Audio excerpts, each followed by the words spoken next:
నమస్తే welcome to VS99 news ముందుగా headlines చూద్దాం కష్టాల్లో కూడా ప్రజలకు మంచి బడ్జెట్ అందిస్తున్న సీఎం చంద్రబాబు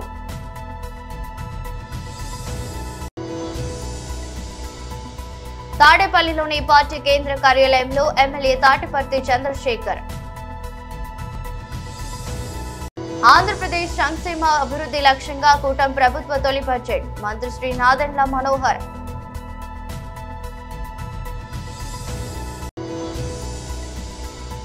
తెలంగాణ భవన్లో బీఆర్ఎస్ నేతల విలేకరుల సమావేశం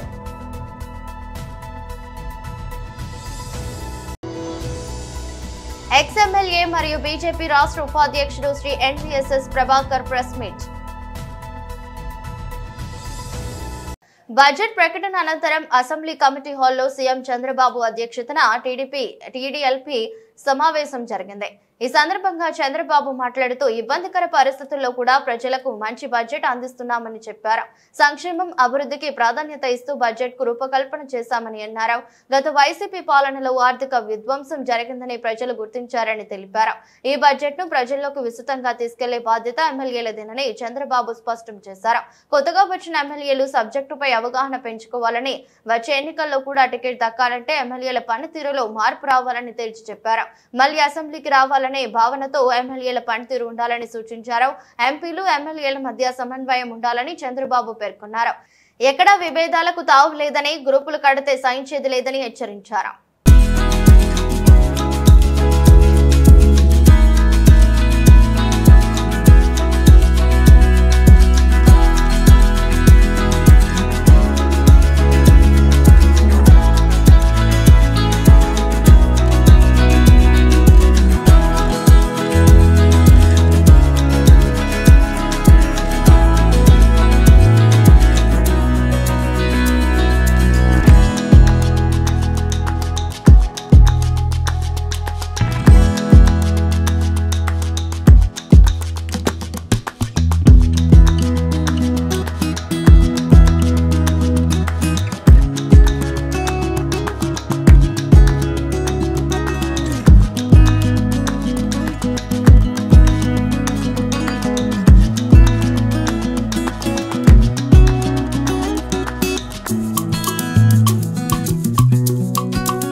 తాడేపల్లిలోని పార్టీ కేంద్ర కార్యాలయంలో ఎమ్మెల్యే శ్రీ తాటిపర్తి చంద్రశేఖర్ మాట్లాడారు. 4.5 లక్షల ఎకరాలకి సాగునీరు అందించేటటువంటి ఈ బ్రహ్మాండమైనటువంటి ప్రాజెక్ట్, చాలా ఇంపార్టెంట్ అయినటువంటి ప్రాజెక్ట్ వెలుగొండ ప్రాజెక్ట్ మీద తన వక్ర బుద్ధిని చెప్పకనే చెప్పాడు, సూచించాడు. వారి మాటల్లోనే వారి మంత్రులు వచ్చినప్పుడు వారు చేసేటటువంటి ప్రసంగాల్లోనే వేల కోట్ల రూపాయల అవసరం ఈ ప్రాజెక్ట్ కంప్లీట్ చేయడానికని వారే మాట్లాడతారు. 2 టెన్నెల్స్ కంప్లీట్ అయిపోయినా కూడా చిన్న చిన్న వర్క్లకి దాదాపు 9 నెలల నుంచి ₹1 కూడా కేటాయించకుండా R&R ప్యాకేజ్కి ఏ రూపాయిని కూడా వారు ఖర్చు చేయకుండా ఈ రాష్ట్రంలో ఒక దగా ప్రభుత్వాన్ని నడిపిస్తూ వెలుగొండ ప్రాజెక్టుని నిర్వీర్యం చేసేటటువంటి ప్రయత్నం ఏ విధంగా చేస్తున్నారో ఇవాళ వారు ఇచ్చినటువంటి బడ్జెట్లో కూడా వారు కేటాయింపులు ఏ విధంగా చేశారో ఒకసారి కానీ చూస్తే ఈ రాష్ట్ర ప్రజలందరికీ కూడా అర్థమవుతుంది. పశ్చిమ ప్రాంతానికి సంజీవని అయినటువంటి ఈ ప్రాజెక్టుకి ఈ బడ్జెట్లో కేటాయింపులు చేసింది కేవలం 359 కోట్లు మాత్రమే.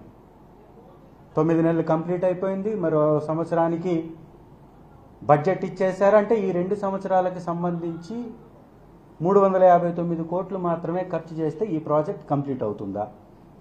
R&R ప్యాకేజ్కి దాదాపు 1000 కోట్లు ఖర్చు పెట్టాల్సి ఉంటే వీరు కేటాయించింది R&R ప్యాకేజ్కి 116 కోట్లు. ఈ 116 కోట్లతోటి ఎంతమందిని మీరు నిరాశ్రయులైనటువంటి వారికి ఈ చెల్లింపులు చేయగలుగుతారు?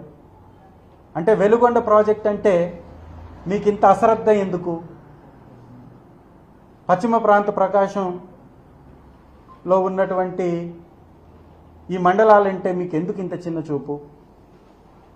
వ్యవసాయాన్ని ఆధారపడి వ్యవసాయాన్నే నమ్ముకొని బతికేటటువంటి రైతులు ఉంటే మీకెందుకు ఇంత చిన్న చూపు? ఈ యొక్క పశ్చిమ ప్రకాశంలో ఉన్నటువంటి నియోజకవర్గాల్లో వైఎస్ఆర్ కాంగ్రెస్ పార్టీకి బలమైనటువంటి ఓటింగ్ ఉండటమే మీ కడుపు మంటకి కారణమా? మీరు చెప్పినటువంటి మాటలకి సిద్ధాంతాలకి విలువలు లేవా? అంటే ఈ వెలుగొండ ప్రాజెక్టు అవసరం లేదా? నిజంగా ఇలాంటి దౌర్భాగ్య పరిస్థితి ఎందుకు వస్తుంది? ఈ చంద్రబాబు నాయుడు గారి ఈ ఆలోచన విధానాలు ఎందుకు మారట్లేదు? ఈ ప్రకాశం జిల్లాలో ఉన్నటువంటి తెలుగుదేశం నాయకులు ఎందుకు మొద్దు నిద్ర పోతున్నారు? ప్రకాశంలో చాలా చోట్ల తెలుగుదేశం పార్టీ గెలిచింది. ఇవాళ ఎమ్మెల్యేలుగా ఉన్నటువంటి వ్యక్తులు ఎందుకు నోరు మెదపట్లేదు? వెలుగొండ ప్రాజెక్ట్ని నిర్వీర్యం చేస్తున్నటువంటి ఈ ప్రభుత్వానికి వ్యతిరేకంగా మాట్లాడలేక, ప్రభుత్వం నుంచి నిధులు రాబట్టలేక ఏం చేయాలనుకుంటున్నారు ఇక్కడ ప్రాంత ప్రజలు? ఆంధ్రప్రదేశ్ సంక్షేమ అభివృద్ధి లక్ష్యంగా కూటమి ప్రభుత్వ తొలి బడ్జెట్ మంత్రి శ్రీ నాదెండ్ల మనోహర్ తెలిపారు. ఆంధ్రప్రదేశ్ శాసనసభలో గౌరవ ముఖ్యమంత్రి గారు చంద్రబాబు నాయుడు గారు, అదేవిధంగా గౌరవ ఉప ముఖ్యమంత్రి గారు పవన్ కళ్యాణ్ గారి సారథ్యంలో ఆంధ్రప్రదేశ్ ప్రభుత్వం తరఫున ఈరోజు బడ్జెట్ ప్రవేశపెట్టిన ఆర్థిక శాఖ మంత్రి పయ్యావుల కేశవ్ గారికి జనసేన పార్టీ నుంచి మద్దతు పలకడమే కాకుండా మనస్ఫూర్తిగా ధన్యవాదాలు తెలుపుతున్నాం, అభినందిస్తున్నాం. రాష్ట్రంలో ఈ రోజున ఉన్న ఆర్థిక పరిస్థితుల్ని బేరేజ్ వేసుకుని అనేక ఇబ్బందులకి గురైన మన ఆంధ్రప్రదేశ్కి గత పాలకులు ఏ విధంగా ఆర్థిక విధ్వంసాన్ని పాటించారో, ఎంత నష్టం కలిగించారో వీటన్నిటిని కూడా కూలంకుషంగా ఆలోచించుకుని చర్చించి లోతుగా అవగాహన వచ్చిన తర్వాత ఈ రోజున 3,22,359 కోట్ల రూపాయలతోటి బడ్జెట్ ప్రవేశపెట్టి ఆంధ్రప్రదేశ్ భవిష్యత్తు కోసం రాబోయే రోజుల్లో ఏ విధంగా ఒక మార్పు తీసుకురావాలనే ఒక చక్కటి సంకేతం పంపడానికి కోసం చేసిన ప్రయత్నాన్ని మనస్ఫూర్తిగా జనసేన పార్టీ నుంచి మేమందరం కూడా మా పార్టీ అధ్యక్షులు పవన్ కళ్యాణ్ గారి ఆదేశాల మేరకు ఈ బడ్జెట్ని మనస్ఫూర్తిగా మేము సమర్థించుకుంటూ ప్రజలకు తీసుకెళ్లాల్సిన బాధ్యత మాపైన ఉంది. ప్రత్యేకంగా క్యాపిటల్ ఎక్స్పెండిచర్ మూలధన వ్యయాన్ని ఏ విధంగా గత 4 సంవత్సరాల్లో ఏమాత్రం మౌలిక సదుపాయాల కల్పనలో కానివ్వండి, లేదా రాష్ట్రంలో పెట్టుబడులు రావడం కోసం ప్రధానమైన ఆకర్షితమైన నిధులు వైసీపీ ప్రభుత్వం ప్రవేశపెట్టలేదో దానిపైన ప్రత్యేకంగా ఈసారి సుమారు 47,000 కోట్ల రూపాయలు కమిట్ అవ్వడం అనేది నిజంగా మేమందరం కూడా హర్షిస్తున్నాం. రాబోయే రోజుల్లో రాష్ట్ర వ్యాప్తంగా అభివృద్ధి కార్యక్రమాలు జరగాలి. దానికి అవసరమైన ఈ క్యాపిటల్ ఎక్స్పెండిచర్ ఖచ్చితంగా ప్రజల్లోకి తీసుకెళ్లే విధంగా పారిశ్రామికవేత్తలు కానివ్వండి, ప్రతి గ్రోత్ కారిడార్లో కూడా మనం అభివృద్ధి కార్యక్రమాలు చేయడానికి ఈ 47,000 కోట్ల రూపాయల క్యాపిటల్ ఎక్స్పెండిచర్ ఉపయోగపడుతుందని మనస్ఫూర్తిగా మేమందరం కూడా ఈరోజు హర్షం వ్యక్తపరుస్తున్నాం. అదేవిధంగా సూపర్ 6 ఏదైతే ఎలక్షన్కి ముందు ఒక మేనిఫెస్టో రూపొందించి Telugu Desam party, Janasena party, Bharatiya Janata party కలిసి ప్రజల్లోకి తీసుకెళ్ళామో ఆ సూపర్ 6 అమలయ్యే విధంగా ఈరోజు ఈ బడ్జెట్లో చేసిన కేటాయింపులు మనందరం కూడా మనస్ఫూర్తిగా అభినందించాలి. ప్రజలకి ఉపయోగపడే విధంగా ఎప్పుడు పేదవాడు ఆ కుటుంబాన్ని ఆదుకోవడానికి కోసం ప్రవేశపెట్టిన ఈ పెన్షన్ల పథకం ఎంత ఖర్చైనా సరే ప్రతి కుటుంబానికి అందించాలనే ఆలోచనతో తీసుకొచ్చిన కార్యక్రమాన్ని ఈ సూపర్ 6లో భాగంగా ఈ బడ్జెట్లో కూడా దాన్ని పూర్తి స్థాయిలో కేటాయింపులు జరిగినాయి. అదేవిధంగా దీపం 2 పథకం ప్రతి కుటుంబానికి సంవత్సరానికి తెలంగాణ భవన్లో బీఆర్ఎస్ నేతల విలేకరుల సమావేశం జరిగింది. ప్రభుత్వ చర్యల వల్లనే ఈరోజు అక్కడ వాళ్ళు ఒకవేళ చనిపోయి ఒక్కొక్క శవం వస్తుంది. ఇప్పుడు చనిపోతే దానికి కారణం ప్రభుత్వపై అవుతుంది. ప్రత్యక్ష సాక్ష్యాలను మేము కలిసినాం. నిన్న ఆ రోజు నైట్ డ్యూటీ చేసిన వాళ్ళని కలిసినాం.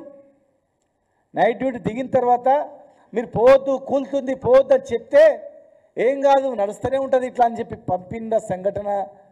పోయిన తర్వాత ప్రత్యక్షంగా కూలుతుంటే పక్కన ఉన్నటువంటి వాళ్ళు కూడా కలిసినాం. నిన్న చాలా టీవీలు కూడా TV9 కావచ్చు అన్ని ఛానళ్ళు కూడా ప్రత్యేకంగా వాళ్ళతో మాట్లాడేటప్పుడు వాళ్ళే ప్రత్యక్షంగా వాళ్ళు లైవ్ కూడా తీసుకున్నారు. ఈటీవీ, ABN, టీ న్యూస్ వాళ్ళందరూ కూడా. మేము సీక్రెట్గా ఏం లేదు అక్కడ. 42 మంది రాత్రి డ్యూటీ చేసి వచ్చేటప్పుడు రాత్రి కూలుతుంది, నీళ్ళు వస్తున్నాయి, శబ్దం వస్తుంది, మీరు పోవద్దు అని చెప్పి మార్నింగ్ డ్యూటీ పోయే వాళ్ళని వాళ్ళు హెచ్చరించారు. అధికారులు కూడా చెప్పారు. చెప్పిన కనీసం 10 నిమిషాలు ఆగితే కూడా బతికేవాళ్ళంట వాళ్ళు. 15 నిమిషాలు 5-10 నిమిషాలు ఆగితే కూడా. బయటికి వచ్చిన వాళ్ళు మాకు చెప్పారు భయంకరమైన శబ్దాలు వస్తున్నాయి అని చెప్పి, నీళ్ళు వస్తున్నాయని. అయినా పంపించారు. పంపిన తర్వాత పోయి ఒక 2 మీటర్లు 3 మీటర్ల దూరంలో ఉండి శబ్దం రాగానే బయటకి ఉరికొచ్చిన వాళ్ళతో కూడా మేము మాట్లాడాం. వాళ్ళు అక్కడ పోయి ట్రైన్ దిగి డ్యూటీ దిగగానే నీళ్లు చాయ్ తాగుతామంటే కూడా తొందర పెట్టింది. ఒక 5-10 నిమిషాలు చాయ్ తాగి నీళ్ళు తాగితే కూడా అది పడిపోతుండే మేము బయట నుంచి బయట వచ్చేవాళ్ళం సార్. మేము దిగి 5 నిమిషాలు కూడా మమ్మల్ని ఉండనీయలేదు. మేము దిగి లోపలికి పోయినాం. లోపలికి పోయిన వాళ్ళు 8 మంది అక్కడనే పడిపోయినరు, అక్కడనే ఇరుక్కపోయినరు. బయట వచ్చిన వాళ్ళు మేము బయటకు వచ్చినామని. ఈ సమయం 6 రోజులైనాక కూడా తట్టెడు మన్ని తీయలేదు. మేము ప్రత్యక్షంగా చూసినాం. ఒక 10-15 గంపల మట్టి, పచ్చి మట్టి వచ్చింది. దీనికి ఏ విధమైన సవాలుకైనా మేము సిద్ధం. అక్కడ ప్రత్యక్షంగా సిబ్బంది కూడా ఉన్నారు. రమ్మంటే రేపు వస్తాం మేము. 6 రోజులకు మీరు 6 గంపల మట్టి తీసి సహాయచర్యలు ఎక్కడ కూడా మీరు చేస్తున్న నామమాత్రంగా, కానీ ఆశించిన ఫలితాలు లేవు అక్కడ. ఆశించినంత ఆ బెల్ట్ మూవింగ్ బెల్ట్ మొత్తం కూడా ఆగిపోయింది. దాని మరమ్మతులు చేయలేదు. మీరు వస్తున్నారు, గెస్ట్ హౌస్లో కూర్చుంటున్నారు. గెస్ట్ హౌస్లో కూర్చున్నట్టు ఉత్తమ్ కుమార్ రెడ్డి గారిని హరీష్ రావు గారు ఇరిగేషన్ మంత్రిగా చేసినాను. మా హయాంలో 300 ఫీట్ల పైగా టన్నల్ మీద దోగిన అనుభవం ఉంది. ఇలాంటి టన్నల్ కూలిపోతే దాన్ని ఇమ్మీడియట్గా మరమ్మతులు ఎక్స్-ఎమ్మెల్యే మరియు బీజేపీ రాష్ట్ర ఉపాధ్యక్షుడు Shri NVSS Prabhakar press meet నిర్వహించారు. టన్నెల్ లెక్క సంఘటనల్లో ఇంకా కూడా వర్కర్ల యొక్క ఆచూకీ కానీ వాళ్ళ యొక్క క్షేమ సమాచారాలు కానీ ఇంతవరకు కూడా తెలియరాలేదు. ముఖ్యంగా ఈ టన్నెల్కి సంబంధించినటువంటి విషయంలో 2004 డాక్టర్ వైఎస్ రాజశేఖర రెడ్డి గారు ముఖ్యమంత్రిగా ఉన్నప్పుడు ఈ SLBC టన్నెల్ చేపట్టడం ద్వారా నల్గొండలో ఉన్నటువంటి ప్రజానికానికి మంచినీళ్ళు అందించాలన్నటువంటి అభిప్రాయంతోన GOMS 147 11/8/2005 డేటెడ్ 2813 కోట్లతో ఈ ప్రాజెక్టుకి అడ్మినిస్ట్రేటివ్ అప్రూవల్ ఇవ్వడం జరిగింది 2005-4లో. అప్పటి నుంచి ఇప్పటి వరకు చూస్తే పనులు పూర్తి కాల. ఆ తర్వాత క్రమంలోనే ఇది 4637 కోట్లకి ప్రాజెక్ట్ యొక్క విలువని పెంచడం కూడా జరిగింది. నాకు చాలా గుర్తుంది, జలయజ్ఞం చర్చా వేదికలలో నల్గొండలో జరిగినటువంటి ప్రాజెక్టు పైన చర్చా వేదిక సమయం సందర్భంలో ఆ ఒక్క కార్యక్రమానికి మాత్రమే, ఆ ఒక్క డిబేట్కి మాత్రమే కోమటిరెడ్డి వెంకటరెడ్డి గారు నేను ఇంజనీర్ని అని చెప్పని వచ్చారు.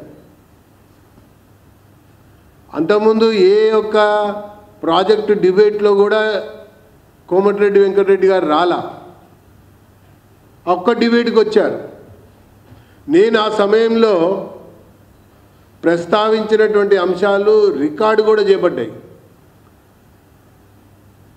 అది టన్నెల్కి అనువైన ప్రదేశమా కాదా అన్నటువంటి అంశంలో అది అనువైన ప్రదేశం కాదు అని చెప్పని ఇంజనీరింగ్ నిపుణులు ఇచ్చినటువంటి నివేదికను నేను అక్కడ చూపించడం జరిగింది, ప్రస్తావించడం జరిగింది.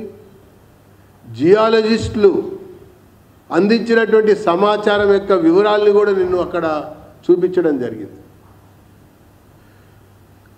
డ్రిల్లింగు ఓపెన్ బ్లాస్టింగ్తోనే ఆ కాలువ చేపడితే సాంకేతికంగా కానీ ఎక్కువ కాలం కానీ మనుగడ అంతరిక్షంలో అత్యంత అరుదుగా చోటు చేసుకునే ప్లానెటరీ పరేడ్ ను జోష్ డ్యూరీ అనే ఫోటోగ్రాఫర్ తన కెమెరాలో బంధించాడు. మొత్తం 8 గ్రహాలు కనిపించేలా ఫోటో తీశాడు. ఈ నెల 22న ప్లానెటరీ పరేడ్ జరిగింది. సౌరన్ మండలంలోనే తమ కక్షలలో తిరుగుతూ గ్రహాలన్నీ ఒకే వరుసలోకి వచ్చాయి. భూమిపై నుంచి టెలిస్కోప్ల సాయంతో చాలా మంది ఖగోళ అద్భుతాన్ని వీక్షించారు. భారత్ లో ఈ రోజు రాత్రి అద్భుతాన్ని చూడొచ్చు. మిగతా 7 గ్రహాలను టెలిస్కోప్ల సాయంతో చూడొచ్చని శాస్త్రవేత్తలు చెబుతున్నారు. సూర్యుడికి అత్యంత దగ్గరగా ఉండే బుధ గ్రహం నుంచి దూరంగా ఉండే నెప్ట్యూన్ వరకు మొత్తం 7 గ్రహాలను భూమిపై నుంచి చూడగలిగే అరుదైన అవకాశం మళ్ళీ 40 ఏళ్ల తర్వాత వస్తుందని వివరించారు. చివరిసారిగా 1982లో అంతరిక్షంలో ఈ ప్లానెటరీ పరేడ్ జరిగిందని చెప్పారు. ఫోటో ఎలా తీశాడంటే అంతరిక్ష ఫోటోగ్రాఫర్ గా పేరొందిన జోష్ డ్యూరీ ఈ నెల 22న జరిగిన ప్లానెటరీ పరేడ్ ను కెమెరాలో బంధించేందుకు ఇంగ్లాండ్ లోని సోమర్సెట్ అనే గ్రామాన్ని ఎంచుకున్నారు. అక్కడే మెండిప్ హిల్స్ కొండలపై నుంచి విశాలమైన ఆకాశం బాగా కనిపిస్తుంది. మొత్తం 7 గ్రహాలను ఒకే ఫోటోలో బంధించేందుకు పనోరమా మేడ్ ను ఉపయోగించినట్లు డ్యూరీ చెప్పారు. సూర్యుడికి అత్యంత సమీపంలో ఉండే బుధుడిని అలాగే నెప్ట్యూన్, సాటర్న్ గ్రహాలను గుర్తించడంలో కాస్త ఇబ్బంది పడినట్లు వివరించారు.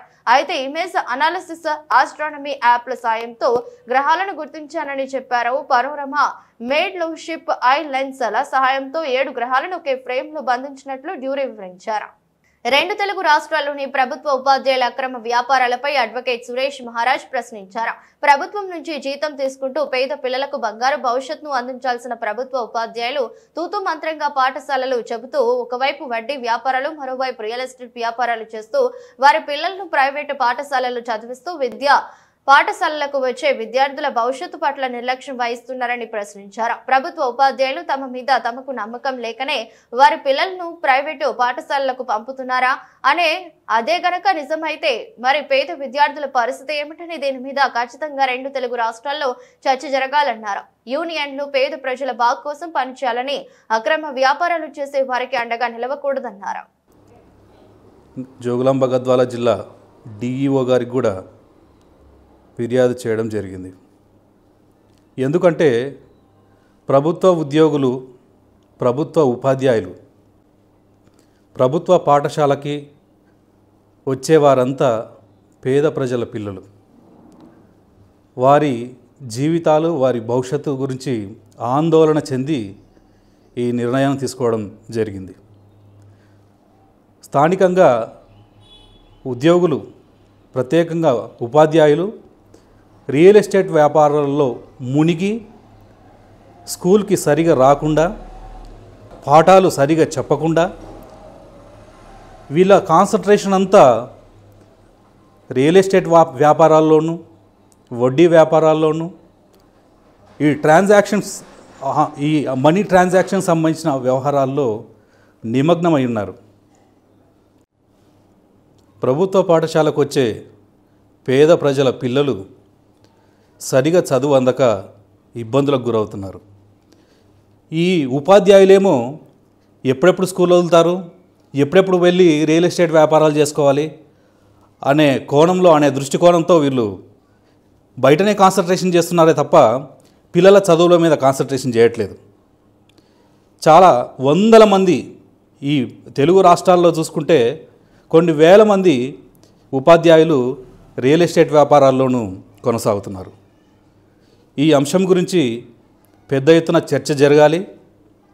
వీరికి ప్రత్యేక చట్టాలు తీసుకొచ్చి ఆ ఉద్యోగం నుంచి సర్వీస్ను రద్దు చేయాలి. లేదంటే కనుక పేద ప్రజల పిల్లలు ఇదే విధంగా వీళ్ళ జీవితాలు కొనసాగుతాయి. ఈ టీచర్ల పిల్లల్ని మాత్రం ప్రైవేట్ స్కూల్లో జాయిన్ చేపిస్తారు. అంటే వీళ్ళు సరిగా చదువు చెప్పట్లేదా, వీళ్ళ మీద నమ్మకం లేక ప్రైవేట్ స్కూల్లో వదులుతున్నారా? ఆ పరిస్థితి ఎందుకు వచ్చింది? ఒక్కరంటే ఒకరు కూడా ప్రభుత్వ పాఠశాలకు పంపించిన టీచర్ లేడు.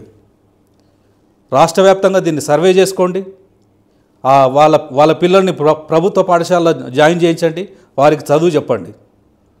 వీళ్ళేమో పేద ప్రజల పిల్లలకు చదువులు చెప్పి వీళ్ళని ఆగం పట్టిస్తున్నారు. వాళ్ళ పిల్లలనేమో ప్రైవేట్ స్కూళ్ళలో ప్రైవేట్ హాస్టల్లో పెట్టి చదివించుకుంటున్నారు. ఇక్కడనేమో ప్రభుత్వ పాఠశాలలో చదివినటువంటి పిల్లలు ఈరోజు మొబైల్కి అడిక్ట్ అయ్యి వాళ్ళ జీవితాలు నాశనం అయిపోతున్నాయి. గేమ్స్కి అడిక్ట్ అవుతున్నారు. ఇళ్ళ కాడ సరిగా చదవడం లేదు. వీళ్ళేమో రామగుండం నియోజకవర్గంలో ట్రాన్స్జెండర్ శివాని పట్టభద్రుల ఎమ్మెల్సీ ఎన్నికల్లో ఓటు హక్కు వినియోగించుకుని శభాష్ అనిపించుకున్నారు. ఇలాంటి ప్రలోభాలకు లోను కాకుండా నిజాయితీగా ఓటు వేసి సరైన వ్యక్తిని ఎన్నుకోవాలని ఆమె సూచించారు. ట్రాన్స్జెండర్ ని చిన్న చూపు చూస్తున్న సమాజానికి ఓటు హక్కుతో సమాధానం చెబుతున్నట్లు ఆమె చెప్పారు. గ్రాడ్యుయేట్స్ గలాన్ని శాసన మండలిలో వినిపించే నాయకుడిని ఎన్నుకోవాలని ఆమె కోరారు. దేవుడు ఇచ్చిన వైకల్యాన్ని జయించి శివాని సమాజానికి ఆదర్శంగా నిలుస్తున్నారని పలువురు ఆమెను అభినందించారు.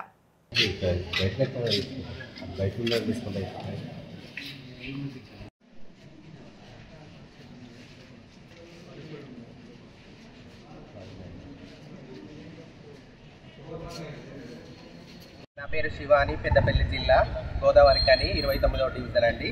నేను మా తెలంగాణ రాష్ట్ర ఐకాన్ ఓరుగంటి లైలా గారి ఆదేశాల మేరకు మేము ఎమ్మెల్సీ పట్టభద్రుల ఓటుకి అప్లై చేసుకొని ఓటేయాలనే నిర్ణయం తీసుకుంటాం. అలాగే మిగతా జనరల్ పబ్లిక్ అందరూ కూడా ఎలాంటి ప్రలోభాలకు లొంగకుండా ఓటు హక్కును వినియోగించి సరైన నాయకుడిని ఎన్నుకొని దేశ ప్రగతికి ముందంజలో ఉంటారని కోరుకుంటున్నాము.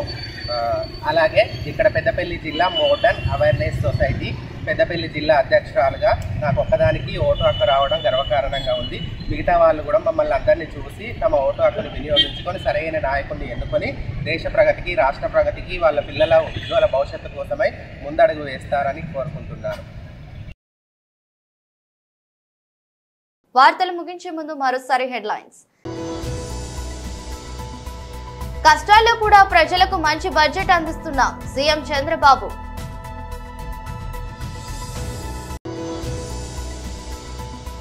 తాడేపల్లిలోని పార్టీ కేంద్ర కార్యాలయంలో ఎమ్మెల్యే తాటిపర్తి చంద్రశేఖర్. ఆంధ్రప్రదేశ్ సంక్షేమ అభివృద్ధి లక్ష్యంగా కూటమి ప్రభుత్వ తొలి బడ్జెట్ మంత్రి శ్రీ నాదెండ్ల మనోహర్.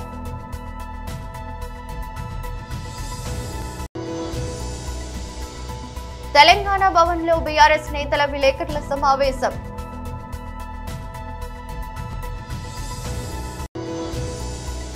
ఎక్స్ఎమ్మెల్యే మరియు బీజేపీ రాష్ట్ర ఉపాధ్యక్షుడు Shri NVSS Prabhakar press meet. ఇదరస్ట్ బులెటిన్ మరో బులెటిన్లో మళ్ళీ కలుద్దాం. అంతవరకు సెలవు. నమస్కారం.